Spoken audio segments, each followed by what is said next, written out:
Bueno, y como les comentaba, mediante un decreto de urgencia, el Ejecutivo extendió la vigencia de la modalidad del trabajo remoto hasta el 31 de diciembre de este año. Estas disposiciones serán extendidas tanto para el sector público como para el privado, como medida para prevenir contagios de la COVID-19. Por otro lado, recordemos que los trabajadores que laboren bajo la modalidad de trabajo remoto tienen derecho a la desconexión digital, en el cual están autorizados a desconectarse para la prestación de sus servicios, fuera del horario de su jornada laboral y durante los días de descanso. Actualmente, se estima que más de 200.000 trabajadores continúan laborando de manera remota a nivel nacional.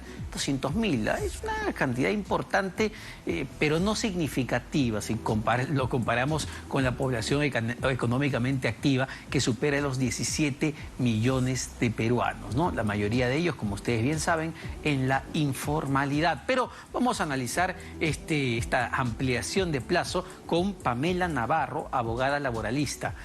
¿Cómo está, Pamela? Muy buenas tardes. Hola, Omar, ¿qué tal? ¿Cómo estás? Buenas tardes. Bueno, Pamela, en principio tratar de explicar las implicancias de esta decisión del Ejecutivo, ¿no? ¿A qué obedece el hecho de que se haya decidido ampliar esta vigencia del trabajo remoto hasta el 2021, hasta diciembre del 2021? Yo creo que nos íbamos a quedar frente a un vacío, ¿no? Como conversamos la vez pasada, ya existe un proyecto de norma para reformular la ley del teletrabajo, que tal como está regulada hoy en día, no es práctico y no va a ser fácil de aplicar para las empresas.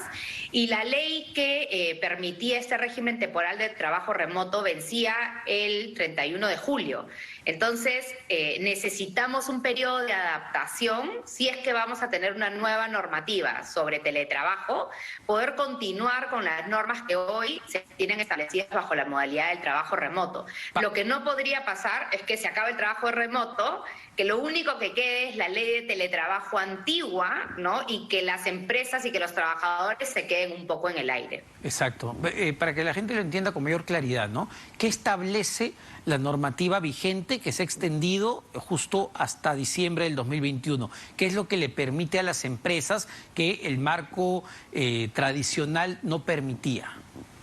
Bueno, lo primero es poder establecer el trabajo remoto por decisión única del empleador, ¿no? A diferencia de la ley de teletrabajo, en la ley de teletrabajo tendría que haber un acuerdo por escrito entre ambas partes. Acá el empleador decide la implementación del trabajo remoto.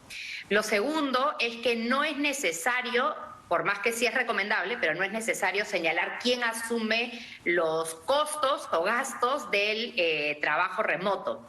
De manera adicional, no se necesita una capacitación previa para la implementación de esta modalidad y el empleador sí tiene la obligación de hacer las recomendaciones en seguridad y salud en el trabajo. Otro tema que es sumamente importante, que no lo contempla la norma de teletrabajo porque es una norma antigua y que lo comentabas tú al inicio de la entrevista, es que ya hoy en día para el paraguas que regula el trabajo remoto está también determinado la necesidad de que exista desconexión digital para los trabajadores. Es una obligación de las empresas otorgar este periodo de desconexión digital. En ese punto me quería detener, Pamela, porque es bien importante, ¿no? Es decir, la norma que dictó el Ministerio de Trabajo y que se está ampliando hasta diciembre del 2021, ¿ya establece parámetros claros para la desconexión laboral?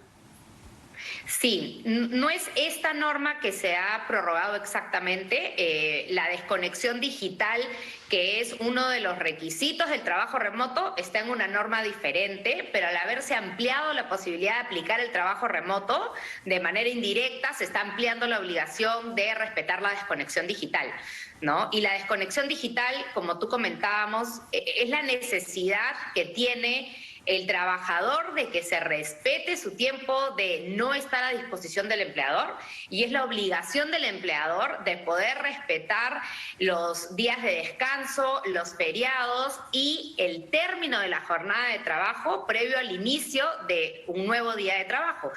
Hoy con toda esta tecnología y conectividad, lo que está sucediendo es que alguien te manda un mail, o es más, si dejamos de lado el mail, alguien te manda un WhatsApp, no importa la hora, espera que tú contestes de manera inmediata. Y eso significaría que el trabajador está a disposición del empleador 24 horas al día, 7 días a la semana. Justamente la desconexión digital lo que trata es de evitar esto, ¿no? De poder señalar, y de hecho para eso las empresas tienen que tener políticas de cómo se va a regular este tema de la desconexión digital, de que, por ejemplo, los trabajadores, finalizada su jornada de trabajo o finalizada la hora de trabajo, no están obligados a seguir contestando WhatsApps, correos o llamadas, sino hasta el día siguiente, ¿no? Ahora, eso hay que regularlo. A menos, y a ver, quizá no sea así, pero puede ser a menos que las condiciones laborales se hayan determinado previamente. Lo digo porque hay muchos trabajos que te obligan o te piden que seas un 24/7, ¿no? Que estés conectado todo el tiempo porque quizá tengas que ver ciertas, no sé, tipos de emergencias de software, de digitales, o no, o esto se aplica para todo. En realidad, dependiendo de la modalidad del trabajo, ¿no? Porque hay algunos trabajadores que tienen, por ejemplo, labores intermitentes, ¿no? Yo no trabajo todo el día, pero cuando hay un requerimiento me llaman, Exacto. ¿no? Y también para el personal de dirección, ¿no? Yo soy mi propio jefe, con lo cual no hay alguien que me autorregule y yo dispongo de mi horario, ¿no? Sin embargo, ahí la norma dice que incluso para el personal no sujeto a fiscalización tiene que haber un tiempo de desconexión, ¿no? Esto claramente no va a aplicar, por ejemplo, para los casos de caso fortuito o fuerza mayor, ¿no? Hay un desastre, se cae el sistema, hay una urgencia, entonces sí se entiende que en ese momento el trabajador va a tener que contestar el WhatsApp, contestar el correo, conectarse a la computadora, pero para actividades propias del seguimiento del día a día se tiene que establecer un horario en el cual el trabajador no está obligado a contestar llamadas, correos o mensajes. ¿Qué pasa, Pamela, si, por ejemplo, no lo sé, un jefe insiste con su trabajador y lo interrumpe en horas que no corresponden y le pide que resuelva, como tú dices, emergencias que pueden tardar 2, 3 horas, incluso por varios días consecutivos? El trabajador está en su derecho de solicitar horas extra, el pago de horas extra por esas horas. Sí. Sí, y está también en su derecho a negarse. Si el tema no es urgente, ¿no? Y no pone en riesgo la operatividad del negocio, también tienen la posibilidad de negarse, porque las horas extras son voluntarias, tanto en su otorgamiento, es decir, que yo empresa quiera que tú trabajes horas extras, como en su prestación, es decir, que yo quiera trabajar las horas extras, ¿no? Yo me comprometo con la empresa dentro de un horario de trabajo, ¿no? Lo extra no solamente es voluntario, sino que genera o el pago de las horas extras o el descanso sustitutorio en un momento posterior. Y ahora, ¿qué pasa, Pamela? Lo mencionabas hace un momento, con la ley que aprobó el Congreso, que también va, entiendo, en esta dirección. ¿Por qué no entró o no entra en vigencia ya esta ley aprobada por el Parlamento? ¿Por qué se tiene que extender la vigencia de esta norma dictada, entiendo, por el Ejecutivo? ¿Qué ha pasado ahí? Esa es una buena pregunta, porque en realidad la norma aprobada por el Congreso fue remitida al Poder Ejecutivo, ¿no? Para que o hagan alguna observación o que la norma pueda ser promulgada.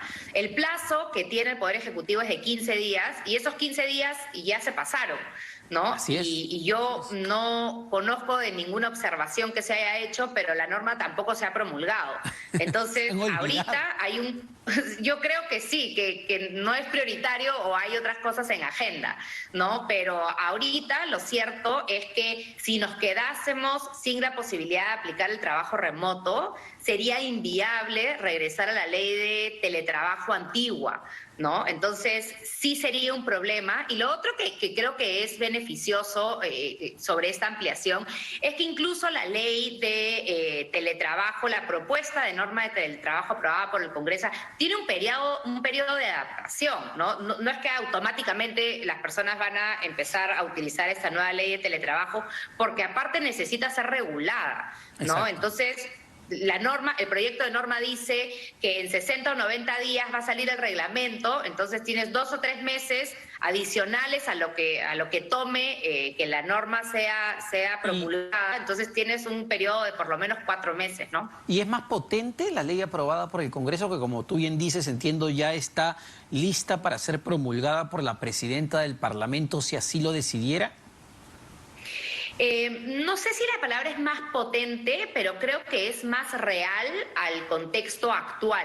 Y no te hablo del contexto de pandemia, sino te hablo al contexto en el que ya hoy en día trabajamos en un entorno virtual, ¿no? En la posibilidad de teletrabajar no solo desde mi casa, sino desde cualquier otro lugar.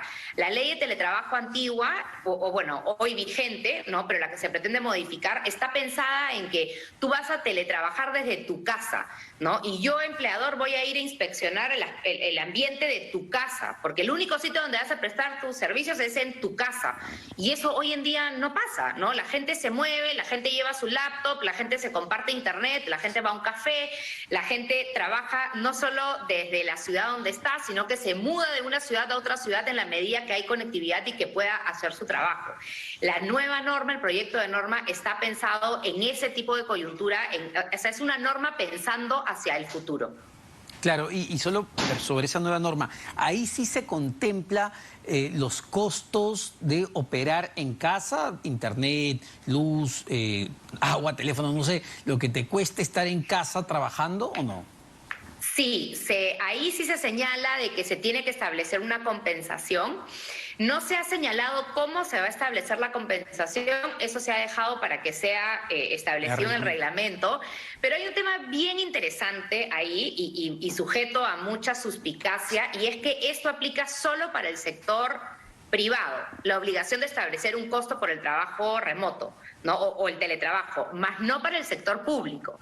En el sector público, ahí sí el empleador podría decidir que tú vas a teletrabajar y no asumir ningún tipo de costo. Quizá me estoy equivocando, pero me imagino que lo han hecho para evitar la inconstitucionalidad de la norma, porque se podría decir, bueno, le estás generando un gasto adicional al Estado y por tanto esta norma sería inconstitucional, o no tendría por qué serlo. Sí, pero también lo puedes ver desde la otra perspectiva. Estás generando una diferenciación, sí, ¿no? En claro, personas que realizan el mismo tipo de servicio y que se van a ver expuestas a la misma coyuntura de trabajar de manera remota. Así es. Y la norma debería ser inconstitucional en ese sentido. O sea, le puedes dar en realidad las dos miradas. En ese extremo, claro que sí. Una última pregunta, Pamela, dado que la próxima semana ya se viene un feriado, el 29, y yendo a la gente que trabaja o está trabajando desde sus casas. Si a mí me obligan a trabajar, ponte, un par de horas, me dicen, Omar, por favor, conéctate solo un par de horas el 29, ¿el pago es por el par de horas de feriado, es por el feriado? No. ¿Cómo es el pago ahí? Es por el día, es por el feriado, ¿no? Es lo mismo si yo trabajo 1 hora o si trabajo las 8 horas. Acá lo que hay que velar es por el descanso del día feriado. No se denomina horas en feriado, se denomina día feriado. Entonces, si yo trabajo dentro de mi día feriado, ya sea 1 hora, 2 horas, 3 horas o 8 horas, a mí me corresponde el pago como feriado. Perfecto, Pamela, clarísimo. Muchísimas gracias. Pamela Navarro, abogada laboralista, explicando con mucho detalle y mucha claridad este tema. Se ha extendido hasta el 31 de diciembre de este año, 2021, la vigencia de la ley en realidad, la normativa del teletrabajo. Nos vamos a una pausa, no se vayan, venimos con mucho más en Economía para Todos.